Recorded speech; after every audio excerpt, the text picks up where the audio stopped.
So tonight I want to do a comparison video on my two machines that I have here. Um, this was my first one I ever got, and this is my second. This is a first generation Rainbow Crane NC42, and that is a second generation NC42. And these are fairly close. This one's a 1998 model, and this is a 2001 model. These machines look almost identical at first glance, except for a few cosmetic things. The first one is obviously these sides. These were painted for some reason. These would have originally been like a silverish pink color. You can kind of see that for the paint there. But these were painted. But one of the differences is that this is more of a rough texture, and this was smooth. The other thing we'll go over is the coin door. For both of these, it's different. On the first generation, your coin mech is on the right side, and your DBA is on the left side. And this one's reversed, where your coin mechs are on the left side and your DBA is on the right.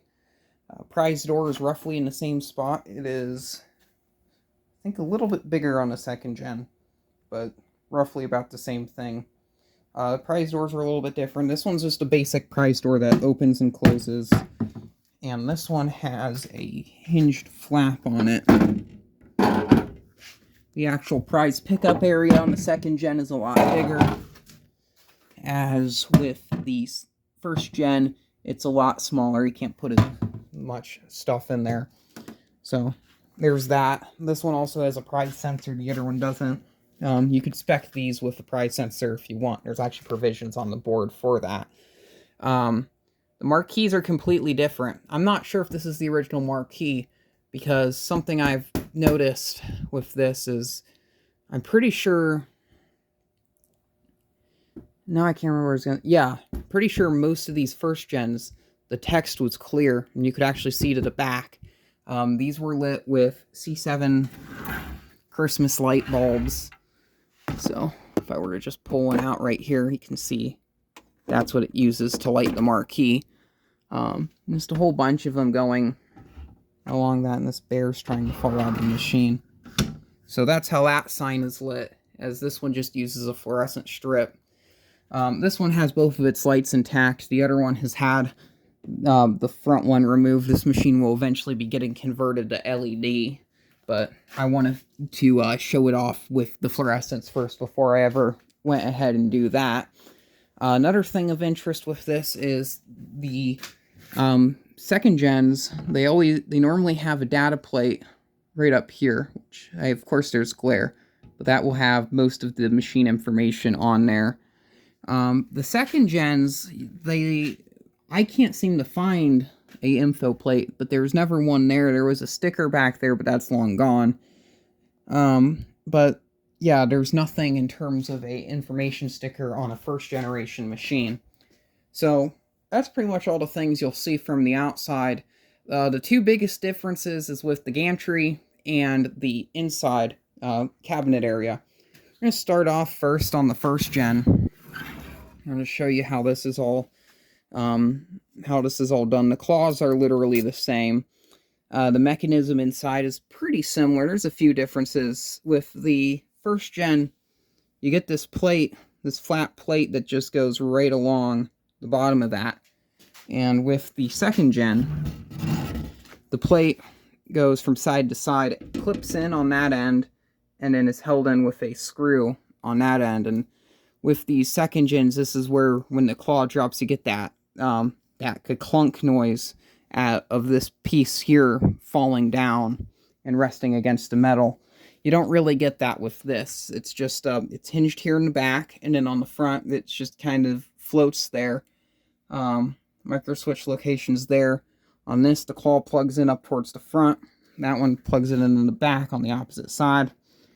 You got the limit switch there in the center. It's the same on both machines, but it's a nice thing. It has a bolted bracket.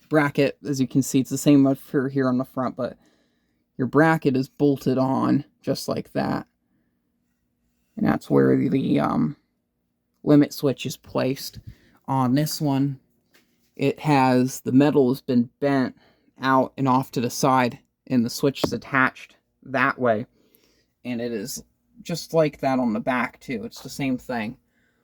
So that's how the limit switches work. The gantries are a bit more crude on these second gens. Everything looks kind of cut a little bit more roughly.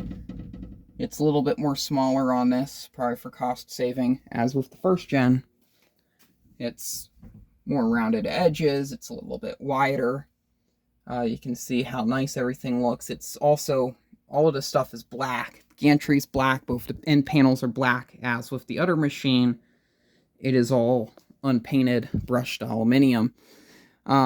This is a little bit different with the first gen, with the capacitor location for the motors. Up here in the front, you have one capacitor, and that does your drive motor up here for the side-to-side movement. For the back, you have a capacitor there and a capacitor there. That is for your back and front movement and your up and down movement. So that's what those are there for, but it's on the back of this machine. Both of these machines, and I'm pretty sure all Rainbow cranes, they used 120 volt AC motors, PSC reversible motors, so makes them pretty heavy duty. The only other machine I know of that has full AC motors are the old Oakmonts. When we go over to the second gen, it's a little bit different. You don't cut the capacitors there or on the back, but I don't know if I can do it or show it very well, but all three of the capacitors are mounted on the top of the gantry on this machine. The top side of the actual claw carriage is a little bit different, a little bit less finished. Same goes with how the wiring is over here along the side.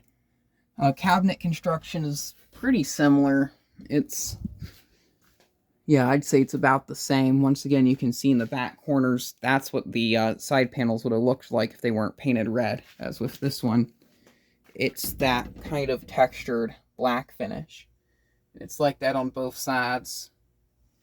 So that's how, that's pretty much all the gantry differences. And the next ones will be inside the coin door. And this is the biggest redesign of these machines. So let's open this one up.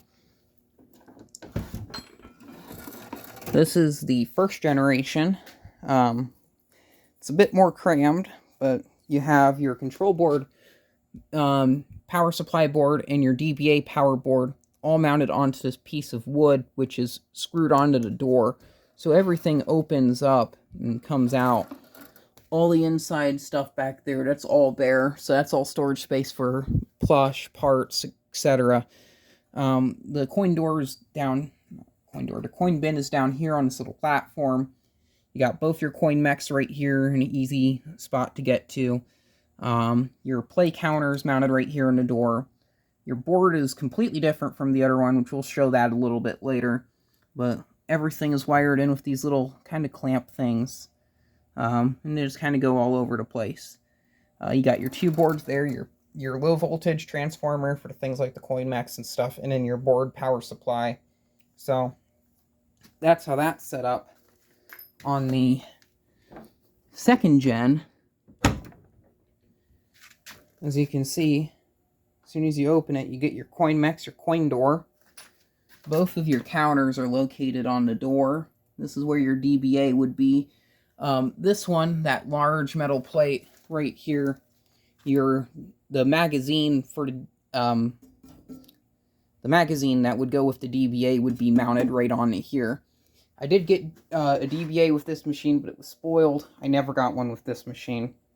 So that's how that works. I have my little custom plates made out of some extra hardware I had and ceiling fan blades. So, looks pretty good. A little voice crack there. There's everything on the inside. That is your power board, so that would be the same thing that would be on the back side of there. So you get your two power transformers, your control board power supply, and your low voltage power supply. That board up there would be for the side lights here, which have been removed from this machine. I should probably remove that board. This is your main control board. All the connectors are different. You got 2 rows of dip switches. You get a bit more programming options. I'm pretty sure everything's the same, but I know for sure this machine can do a drop claw. The other, not drop claw. These have nudge mode, which is similar. But both of these machines, they have the test mode and stuff, but this one can do up and across. The other one cannot do up and across. So this is where your board is. Right there is where your potentiometer is for your strength adjustment, and then there's your 2 rows of dip switches. This one, your potentiometer is right there, and then right there is the dip switches for the programming settings for the machine. So completely different. The board for the side lights is right in there, be straight ahead. And then that box right up there is for the DBA. The other machine doesn't have that. It's a little bit newer, only by a couple years, but that's how both of that works. And since this one's set up with a prize counter, it does have a separate clock for that. So we'll put some plays on here. We'll play through a few games on these machines, and we'll just kind of show you a little bit on how they act, how they function differently, because there is a few differences with how these machines are function when they're being used. Forgot to show this, but your main machine power switch is right here. It's on and off, and this does everything. So if I turn this off, your lights go out, and the board goes out. So if I turn this back on, the lights will come on, and the machine will reset and get ready for normal operation. This machine has 2 separate sets of switches. This one is for the light, so that just turns off all the lights, but it keeps the machine on. As you can tell, the clock's still on, the board's still illuminated. So that'll turn the lights back on. And then this one on this side is for the machine. So turn that off, everything here goes out. So CoinMax, all that stuff, claws irresponsible. This switch hasn't been bypassed yet. So if I pull this out and then turn this back on, this will be the machine reset.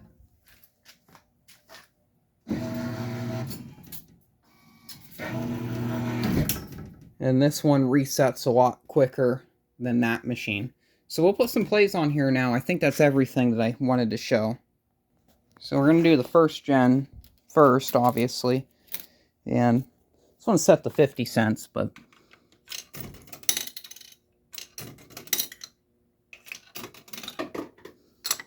I don't know why this mech on this side isn't accepting anything.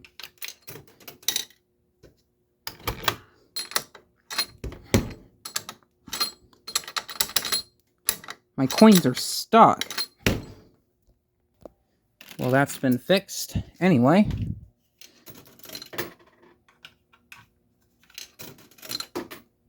So that's how that works on that machine. It's a little bit different on this one, with it being on this side.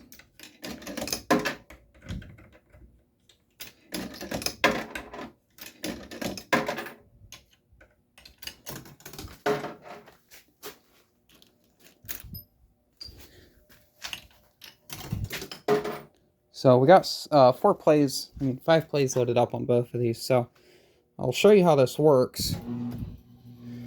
So it's how these move. It's fine. With the the first gens, you'll notice that there's a lot of swing with the claw. It's not gonna like stand like still like how the first gens will. So you get a lot of that play. There it goes, dropping.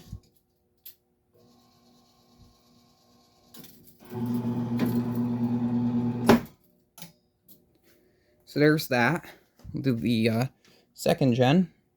Now, with this, if you can just nudge the joystick a little bit, the machine will just kind of take off a little bit. So, and that's with both directions, and that's just something that the second gen do. That's a grid grab.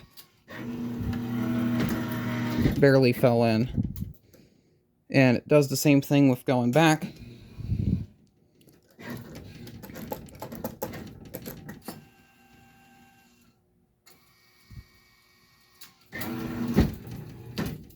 I do like how I have this one set. I might make it a little bit weaker. Something else you can do is if you nudge it up a little bit and then push forward, it will go in both directions simultaneously. And it will keep, both of the motors will ignore the limit switches until the thing times out. So that's something interesting about that.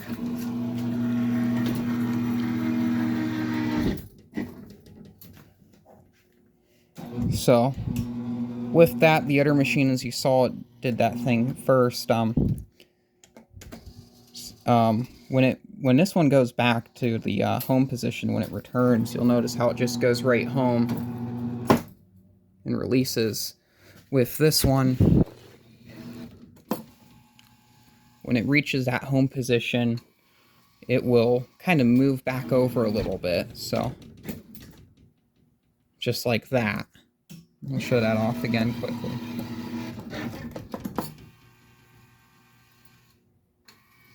But that's something about the second gens that you'll see, is how it bumps back over about an inch. And then with this one, you don't really get anything like that. You can... I should show you what the second gen does when I do this, because over here it's not really going to do anything else. It's just going to come over here and release. And then with the second gen, you can go back a little bit and then move over about another inch or so and go down and drop.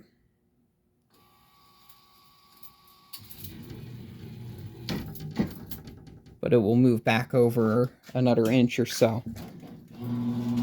So that's something how this one works. Is that bug inside the machine? I don't think it is. No, it's not.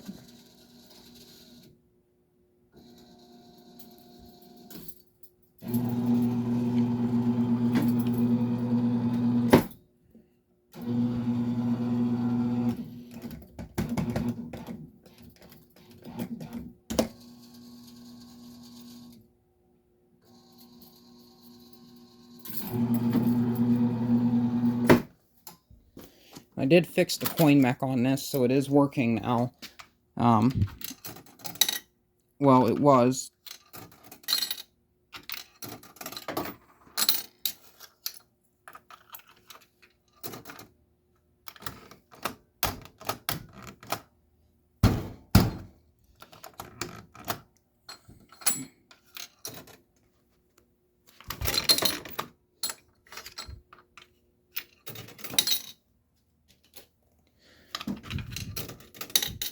This has always been the more problematic of the two coin mechs.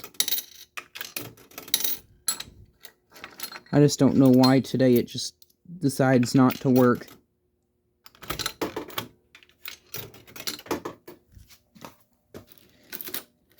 It's like over...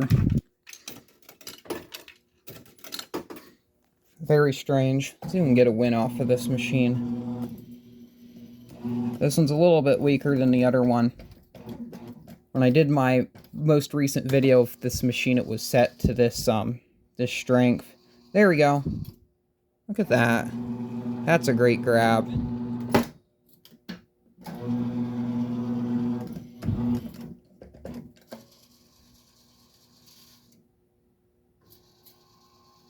Another one. 2 in a row.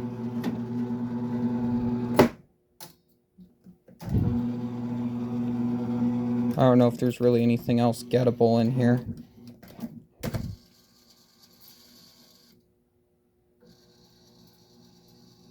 Hold it. Ah. Do a few more on this machine.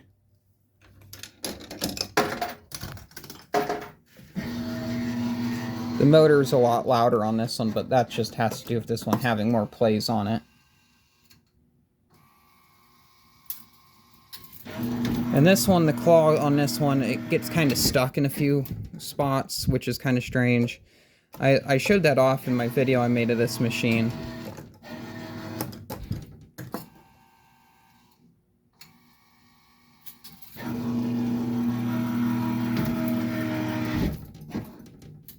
So yeah, that's pretty cool there. But anyway, that's the comparing and contrasting of these machines. So thank you very much for watching. And yeah.